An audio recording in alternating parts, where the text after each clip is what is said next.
Da anni, novembre è il mese in cui esce il nuovo Call of Duty e stavolta è il turno di Vanguard. Dopo il ritorno dell'era moderna e il salto nella guerra fredda dell'anno scorso, Activision e Treyarch sono tornate alla seconda guerra mondiale. Per raccontarla nel modo eroico e spettacolare di sempre, si è scelto anche stavolta il vincente triplo pacchetto, campagna multigiocatore zombie. Come vedremo però, diverse cose sono cambiate e per cercare di accontentare qualcuno si è finiti per scontentare qualcun altro.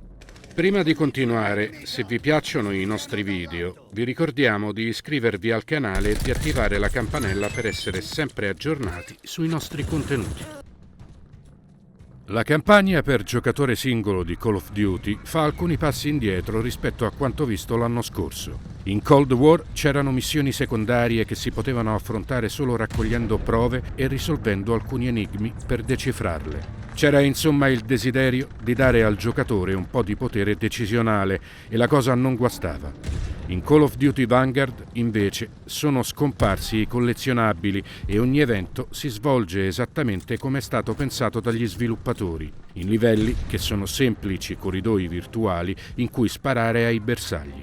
La cosa può sembrare strana, ma bisogna ammettere che chi compra un nuovo Call of Duty preferisce concentrarsi sull'azione piuttosto che perquisire ogni area, specie quando la missione dimostra una certa urgenza. Da questo punto di vista, considerando anche la struttura dei 9 livelli presenti, la scelta funziona e fa concentrare il giocatore sulla situazione, rendendo inutile esaminare bunker, case diroccate o trincee. Il problema, semmai, è che il numero dei livelli che caratterizzano la campagna è piuttosto basso e terminarla è questione di 5 o 6 ore a difficoltà esperto.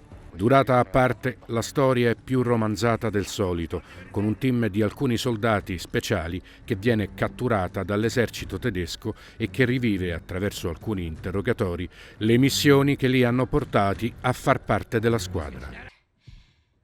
I 4 soldati principali sono liberamente ispirati a veri eroi di guerra, ma il loro modo di fare ricorda più quello di un supereroe che quello di un soldato. C'è la cecchina infallibile, il geniere abile con gli esplosivi, il pilota spaccone e poi il comandante eroico che tiene insieme il gruppo. Tutti hanno una qualche abilità speciale che potremmo usare nelle missioni a loro dedicate.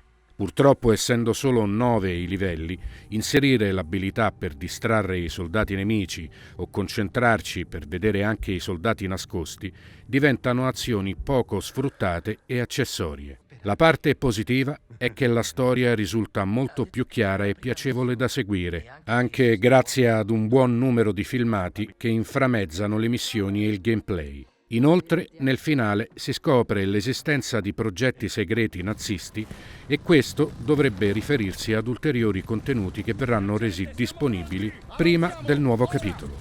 Alcuni, relativi alla modalità zombie, sono praticamente certi, ma se si volesse creare qualcosa anche per ampliare la storia della campagna senza incrociarla con le altre modalità, sarebbe sicuramente una mossa inedita e gradita. Detto questo, considerate la campagna di Call of Duty Vanguard come un extra, visto che il vero motivo per l'acquisto, per ora, sta tutto nel multigiocatore. La serie Activision vive delle sue modalità multigiocatore e anche Vanguard non fa eccezione.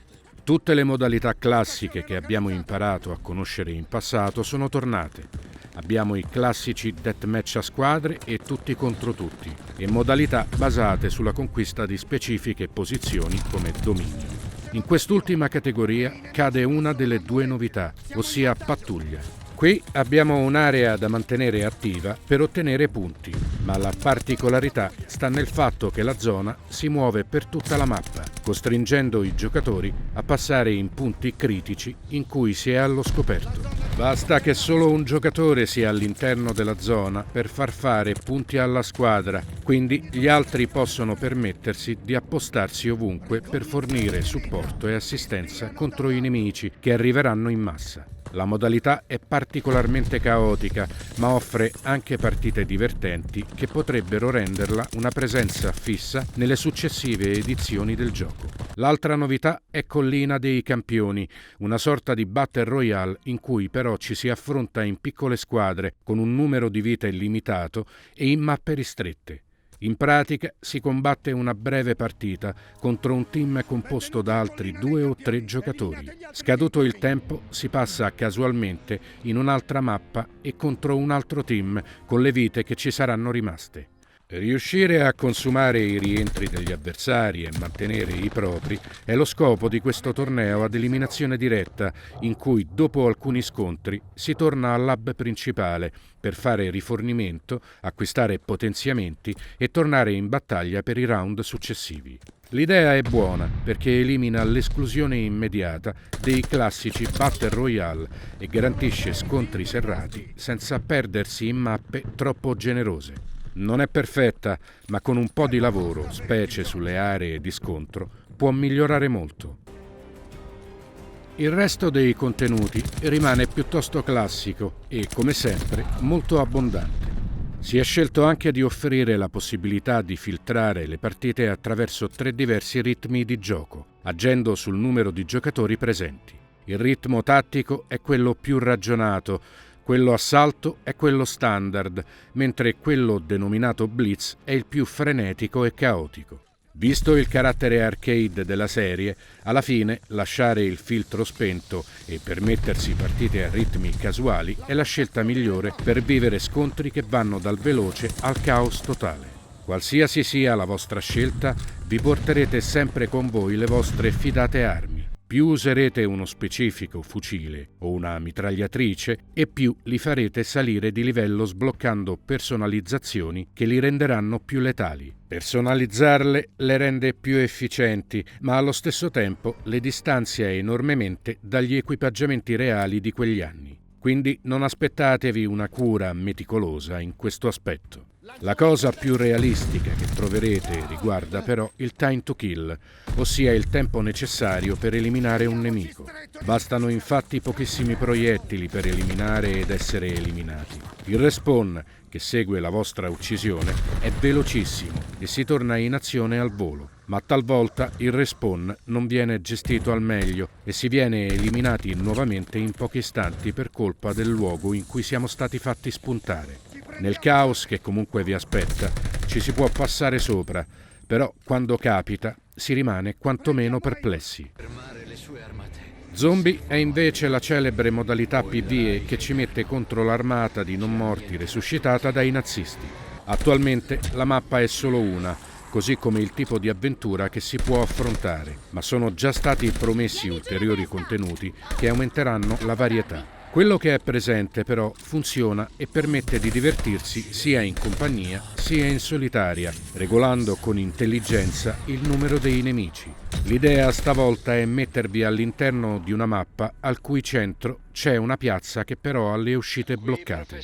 Solitamente si attendevano gli zombie all'interno dell'area così da avere sufficienti fondi per aprire i passaggi alle aree adiacenti, ma stavolta questi passaggi sono rappresentati da portali. Saltarci dentro significa affrontare sfide di 3 tipi diversi in altre parti di mappa, per poi tornare indietro alla piazza una volta completata la missione. A quel punto il passaggio si aprirà, gli zombie diventeranno più potenti e potremo raggiungere un nuovo portale. Al centro della piazza ci sono postazioni dove comprare perk, miglioramenti alla propria arma, una cassa che offre un fucile casuale e vari potenziamenti che richiamano il genere roguelite ma rimangono sempre comprensibili. Infine, dopo alcuni round, è possibile attivare l'estrazione così da tentare la fuga e ottenere ulteriori bonus.